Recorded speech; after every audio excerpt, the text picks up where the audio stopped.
Γεια σας, γεια σας. Στο σπίτι σας όλοι σίγουρα θα έχετε μακρόστενες φόρμες του κέικ. Με αυτές λοιπόν τις φορμίτσες του κέικ εμείς θα φτιάξουμε τουρτίτσες. Θα φτιάξουμε δύο μακρόστενες τούρτες. Είναι εύκολη συνταγή και γρήγορη. Έτσι, αν περιμένετε επισκέπτες το βράδυ, ας πούμε, και είναι πρωί, μπορείτε άνετα μέσα σε μία ώρα να έχετε έτοιμες δύο τουρτίτσες. Λοιπόν, πάμε να σας δείξω τη συνταγή. Μία κατσαρόλα έχω βάλει 350 γραμμάρια ζάχαρη, θα βάλω 350 γραμμάρια νερό καυτό για πιο γρήγορα, θα το βάλω στη φωτιά να βράσει, από την ώρα βρασμού 1 λεπτό. Έτσι, δηλαδή θέλουμε απλά να λιώσει η ζάχαρη, τίποτα άλλο. Βέβαια έβρασε, ρίχνουμε τώρα το κονιάκ μας ή τις βανίλιες, λίγο να φύγει το αλκοόλ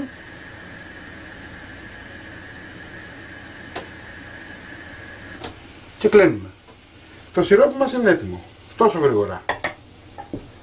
Σε μια πιο μικρή κατσαρόλα έχω βάλει 200 γραμμάρια κρέμα γάλακτος φουλ λιπαρά και θα την βάλουμε τώρα να έρθει σε σημείο βρασμού.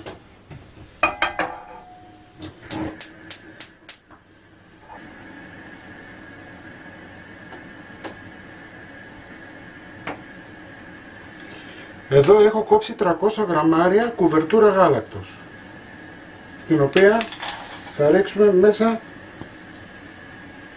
στην κρέμα, θα κλείσουμε τη φωτιά, θα ανακατέψουμε να λιώσει η σοκολάτα καλά.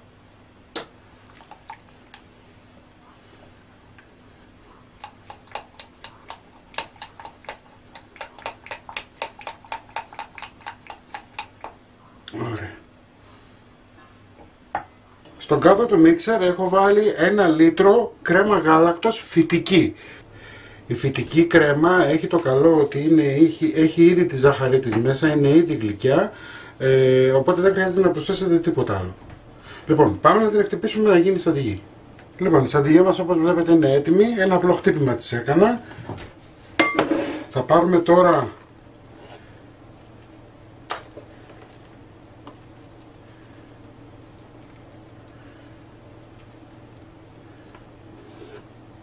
σχεδόν τη μισή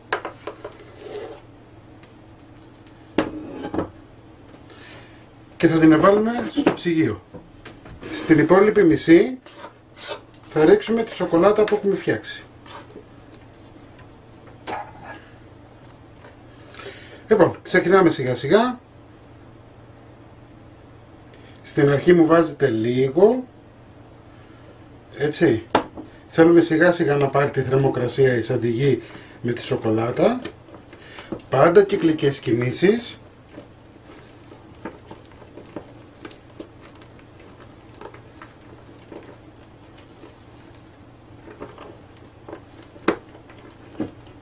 Ρίχνουμε λίγο ακόμα.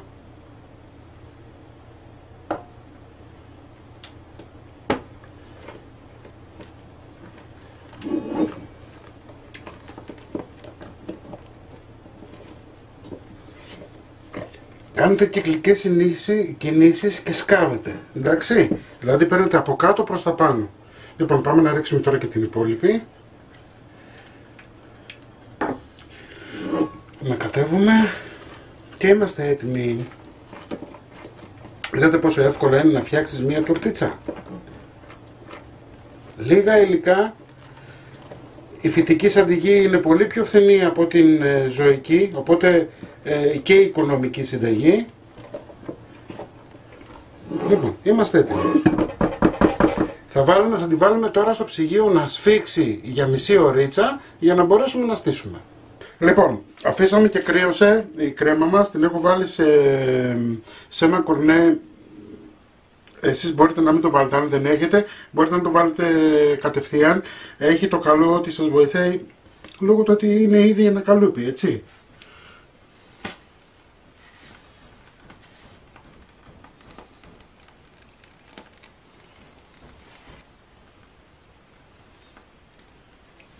Λοιπόν, γεμίσαμε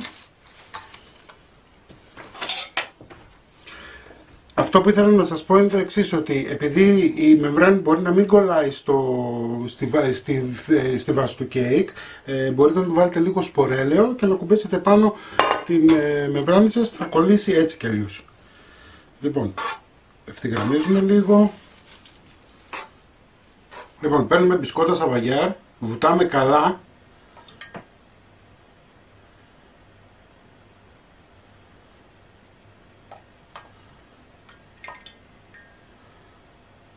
Βάζουμε στη μία γωνία.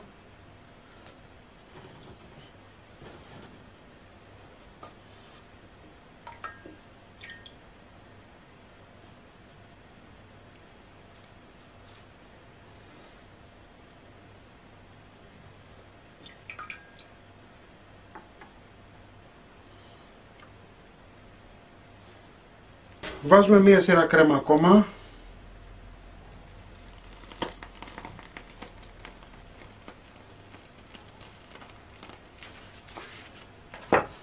Στρώνουμε με τη σπάτουλα.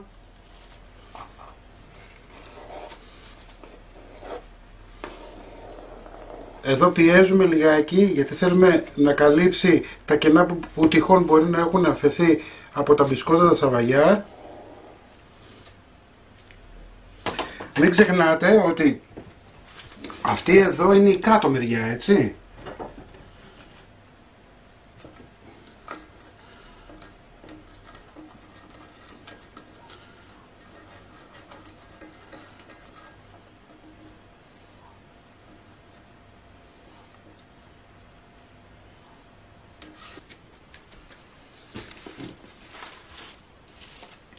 Κλείνουμε και βάζουμε στην κατάψυξη να κρυώσει για να μπορέσουμε να το ξεφορμάρουμε. Λοιπόν, έχω φυλάξει λίγη σαντιγί για το στόλισμα, έχω πάρει την υπόλοιπη σαντιγί. Εδώ έχω λιώσει λίγο βούτυρο, έτσι.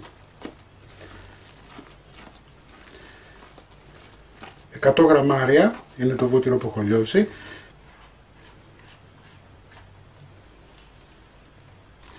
Λοιπόν, είμαστε έτοιμοι.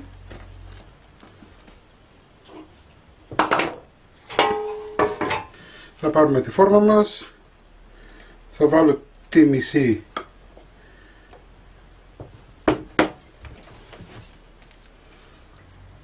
τα μπισκότα που χρησιμοποίησα είναι 300 γραμμάρια. Έτσι, τα μπισκότα σαβαγιάρ. Σιροπάκι, θα δείτε, αν δεν σας φτάνει μπορείτε να φτιάξετε άνετα ένα καινούριο, όμως φτάνει το συγκεκριμένο που σας έχω δώσει.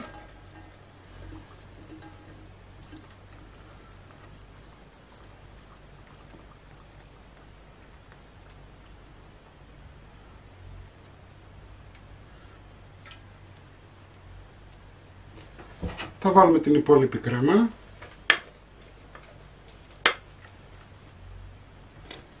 Σκεπάζουμε.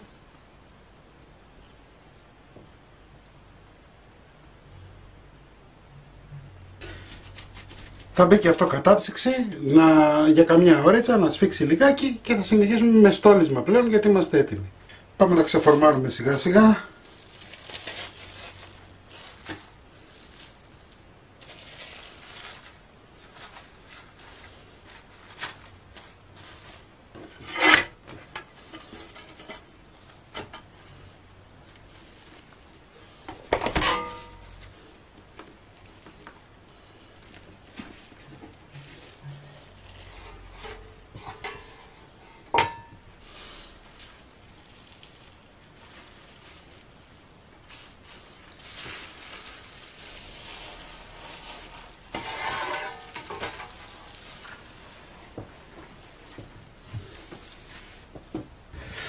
Πάμε να ξεφορμάρουμε και την άλλη.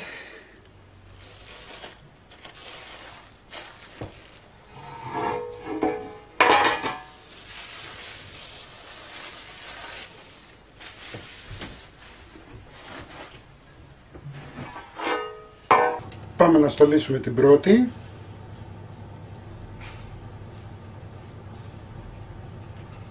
Ινδοκάριδο.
Λοιπόν, έτοιμη και αυτή.